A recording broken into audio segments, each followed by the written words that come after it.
From this to this. Opo, binisita namin yung pinaka-importanting tao sa buhay namin. Grabe, ilang years na rin pala simula nung iniwan niya kami. Siguro kung nandito pa siya, baka mas masaya kami. Happy birthday to you.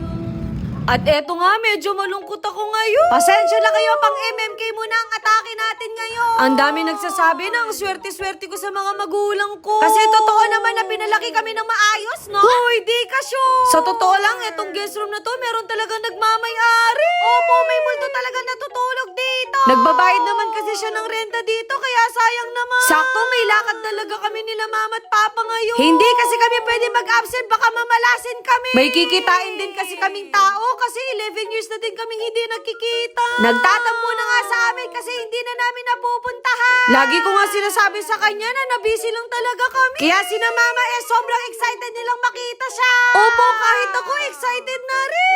Kaya bago namin siya kikitain, naisipan namin bumili ng flower. Para at least maramdaman niya na special siya sa amin, no? Blue nga yung favorite niyang color. Pero parang mas magugustuhan niya yata to. Wala pa nga kami sa destination, biglang lumakas ang ulan. Pero ulan ka lang kami to.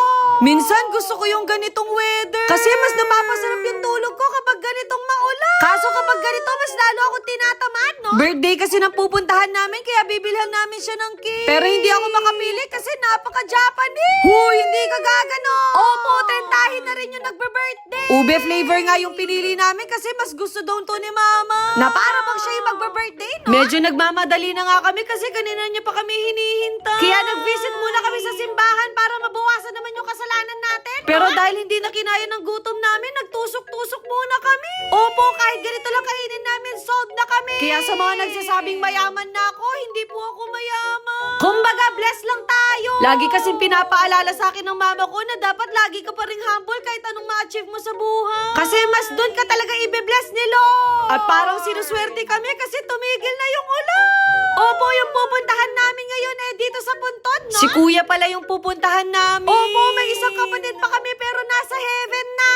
11 years na rin pala yung nakakalipas simula niyong iniwan niya kami. Pero pakiramdam namin, lagi pa rin siya nandyan sa tabi namin. Meron ngang araw pero umuulan, parang meron yatang kinakasal na tikbalang. Kaya bago pa tayo magkasakit, uunahan na natin yan. Dinala ko nga yung pang-camping ko na payo. Para lahat kami kasya naman dito, no? Hindi naman sa maarte pero mas mabigat pa yata sa akin to. Tapos sabayan mo pa ng malakas na hangin. Pero sa puntong to, hindi ko na nga kinaya.